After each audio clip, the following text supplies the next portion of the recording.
नमस्कार, स्वागत है आप सभी का देश के सबसे बड़े न्यूज नेटवर्क टीवी 9 पर। आप देख रहे हैं देश का सबसे बड़ा बुलेटिन न्यूज टॉप 9। इसमें हम आपको दिखाते हैं देश दुनिया की तमाम बड़ी खबरें। टॉप 9 में सबसे पहले बात, किसने रची दिल्ली में इजरायल के दूतावास के बाहर धमाके की साजिश।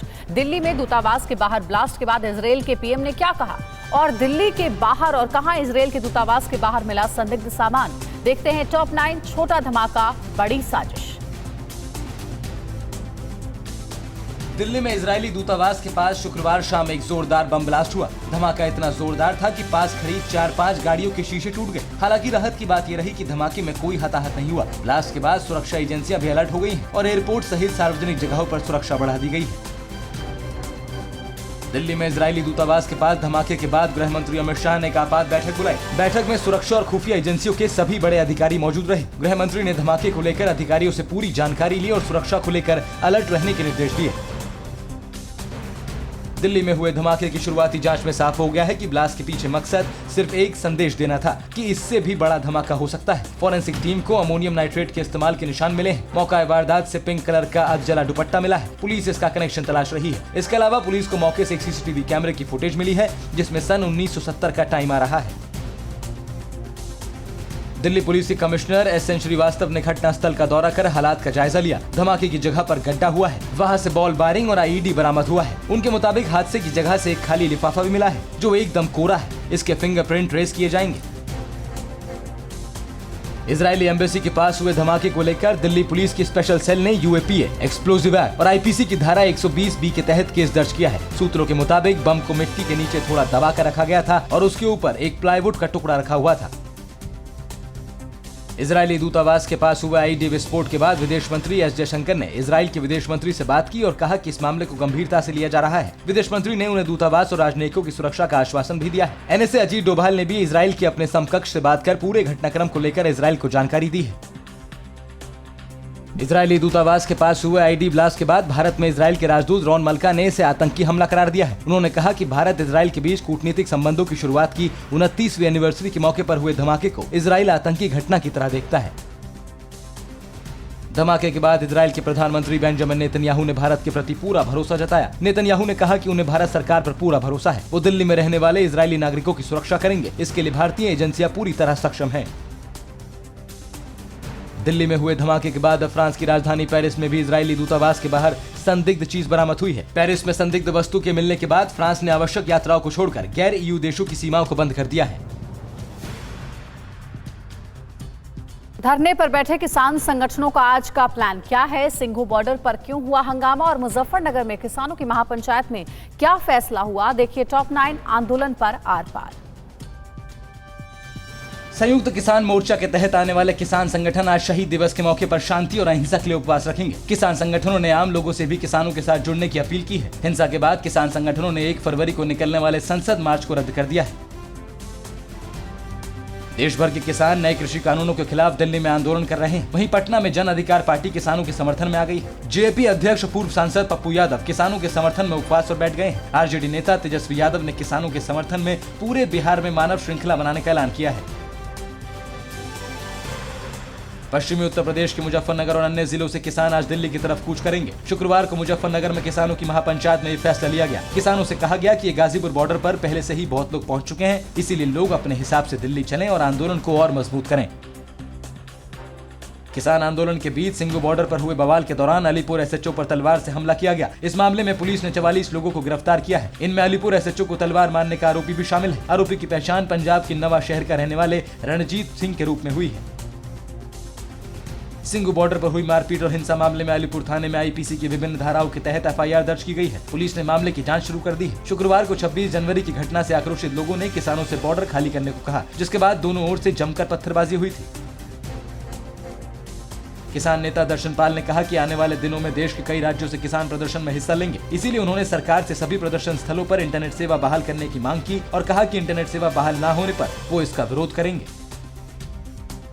दिल्ली में इजरायली दूतावास के पास शुक्रवार की शाम को हुए बम धमाके के बाद पुलिस को नए कृषि कानूनों को लेकर प्रदर्शन कर रहे किसानों के धरना स्थल पर गड़बड़ी की आशंका है। इसीलिए दिल्ली पुलिस ने किसानों के धरना स्थलों के आसपास सुरक्षा व्यवस्था को और कड़ा करने के निर्देश दिए हैं।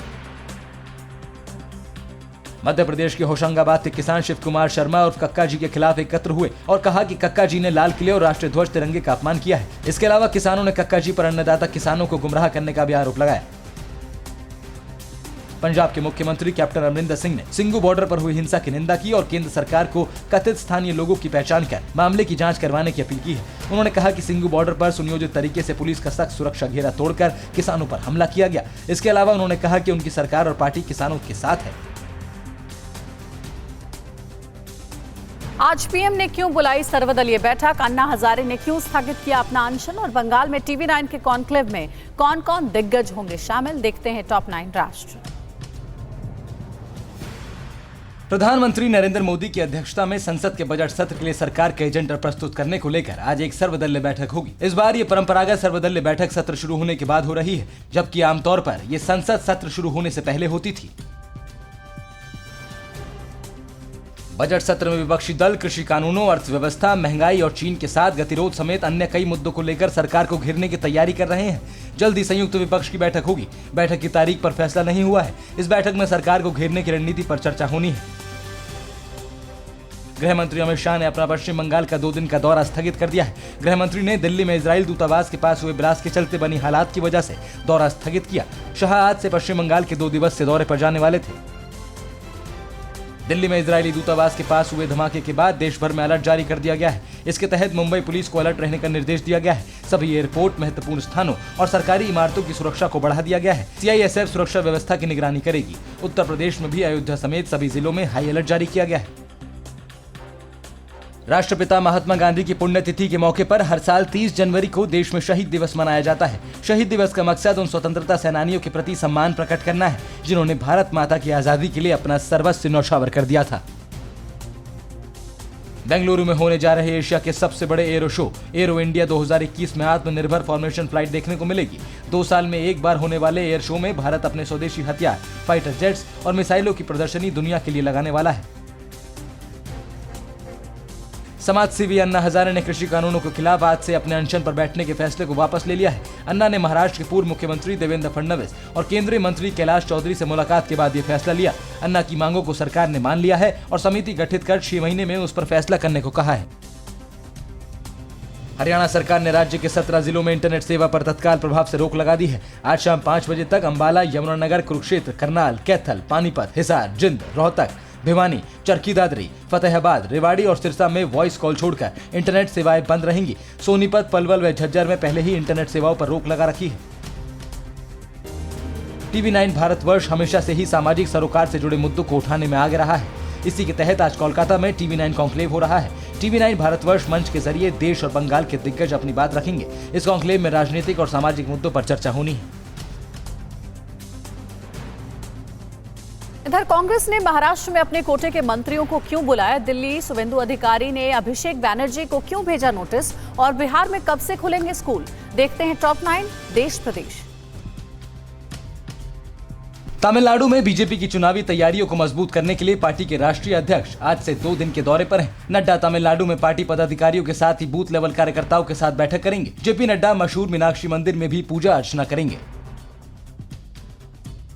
महाराष्ट्र सरकार में शामिल कांग्रेस के मंत्रियों की आज दिल्ली में पार्टी के महाराष्ट्र प्रभारी एच.के. पाटिल और कांग्रेस के संगठन महासचिव के साथ अहम बैठक होगी। बैठक के लिए कांग्रेस कोटे के सभी मंत्री दिल्ली में हैं। बैठक में मंत्रियों के कामकाज की समीक्षा के साथ ही दूसरे मुद्दों पर भी चर्चा होगी। तेलंगाना के बीजेपी विधायक राजा सिंह को विवादास्पद टिप्पणी के लिए हैदराबाद की नामपल्ली कोर्ट ने 1 साल जेल की सजा सुनाई है। 2015 में बीफ फेस्टिवल विवाद को लेकर राजा सिंह के खिलाफ केस दर्ज हुआ था। इसी केस में राजा सिंह को सजा सुनाई गई है। हालांकि बाद में कोर्ट ने राजा सिंह को जमानत भी मंजूर की।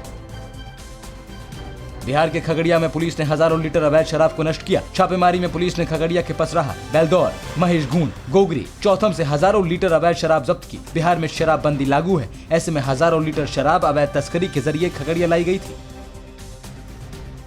टीएमसी छोड़कर बीजेपी में शामिल हुए शुभेंदु अधिकारी ने टीएमसी सांसद और सीएम ममता बनर्जी के भतीजे अभिषेक बनर्जी को कानूनी नोटिस भेजा है। शुभेंदु का आरोप है कि अभिषेक ने चिटफंड घोटाला में उन्हें शामिल बताकर उनकी मानहानि की है। अभिषेक ने कई रैलियों में शुभेंदु पर भ्रष्टाचार में शामिल होने का आरोप लगाया था। इंदौर में स्वच्छता अभियान के दौरान बुजुर्गों से हुई बदसलूकी को लेकर सीएम शिवराज सिंह चौहान ने नगर निगम उपायुक्त प्रताप सोलंकी को सस्पेंड कर दिया है। नगर निगम के 2 कर्मचारियों को बर्खास्त कर दिया गया। स्वच्छता सर्वे में 5वीं बार नंबर 1 आने के लिए इंदौर नगर निगम के अधिकारी शहर को साफ सुथरा करने का अभियान चला रहे थे। इस दौरान एक वीडियो में नगर निगम के अधिकारी फुटपाथ पर रहने वाले बुजुर्गों को गाड़ी में भरकर शहर के बाहर छोड़ने की बात कर रहे हैं। वीडियो वायरल होने के बाद सरकार ने इस पर कार्रवाई की है।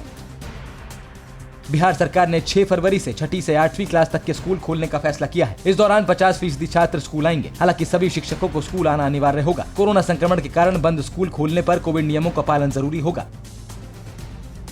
जानी मानी फिल्म प्रोडक्शन कंपनियों से जुड़े लोग इन दिनों कश्मीर के दौरे पर हैं। ये लोग कश्मीर में अपनी फिल्म शूट करने के लिए लोकेशन की तलाश कर रहे हैं। कश्मीर के कई इलाकों में घूमने के बाद प्रोड्यूसर गिल्ड के सदस्यों ने कहा कि कश्मीर के शांतिपूर्ण हालात और खूबसूरती को दिखाने की जरूरत है।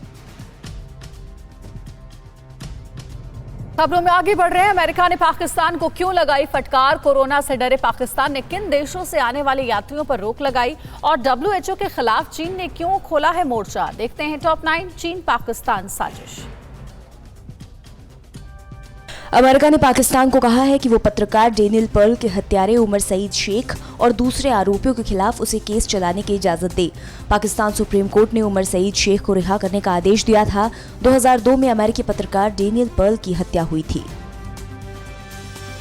पाकिस्तान सुप्रीम कोर्ट से डेनियल पर्ल के हत्यारे उमर सईद शेख की रिहाई का आदेश आने के बाद दुनिया में हो रही किरकिरी से बचने के लिए अब पाकिस्तान में सिंध की सरकार ने कोर्ट में रिव्यू पिटीशन दाखिल किया है। सिंध सरकार ने अपनी याचिका में कहा है कि उमर की रिहाई के फैसले में कई खामियां हैं। सुप्रीम कोर्ट में इस याचिका पर 1 फरवरी को सुनवाई होगी।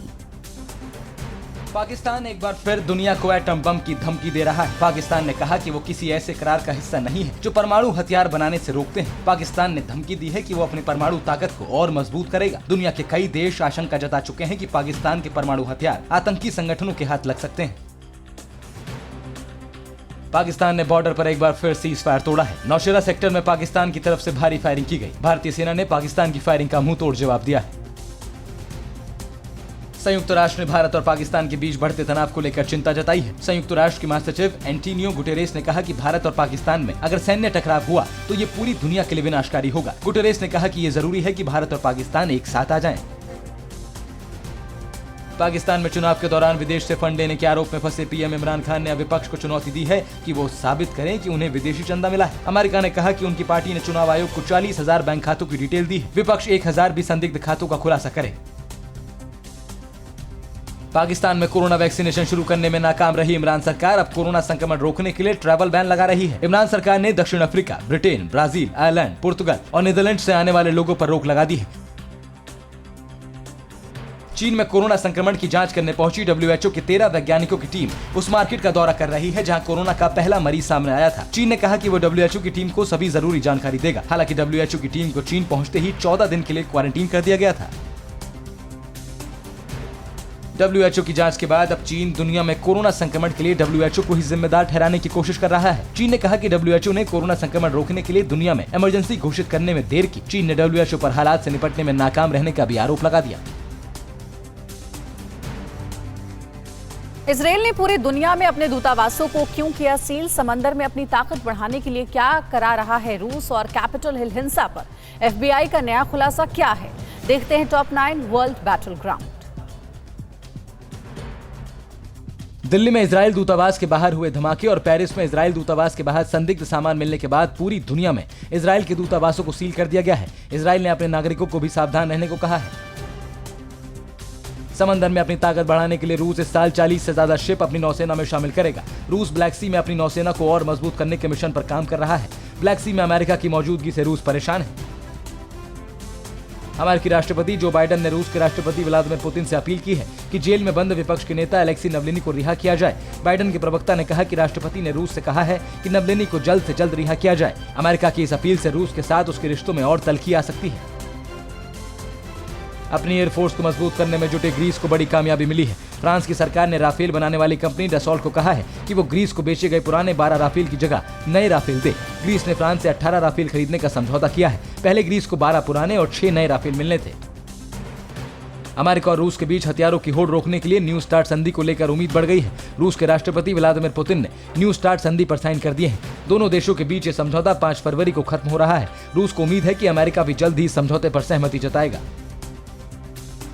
6 जनवरी को वॉशिंगटन की कैपिटल बिल्डिंग में हुई हिंसा को लेकर जांच एजेंसी FBI ने नया खुलासा किया है। FBI के मुताबिक हिंसा के दौरान इस्तेमाल पाइप बम एक दिन पहले ही कैपिटल बिल्डिंग में प्लांट किए गए थे। 6 जनवरी को कांग्रेस की बैठक के दौरान ट्रंप समर्थकों ने कैपिटल बिल्डिंग पर हमला किया था।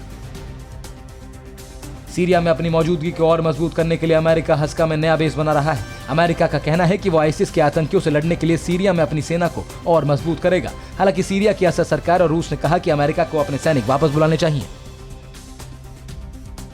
अमेरिका के बाद अब इटली ने भी सऊदी अरब और UAE को झटका दिया है। इटली ने सऊदी अरब और UAE को हथियारों की सप्लाई रोक दी है। इटली ने कहा कि उसके हथियारों का इस्तेमाल दोनों देश यमन में कर रहे हैं। इटली ने सऊदी अरब और UAE पर यमन में मानवाधिकार उल्लंघन का आरोप लगाया।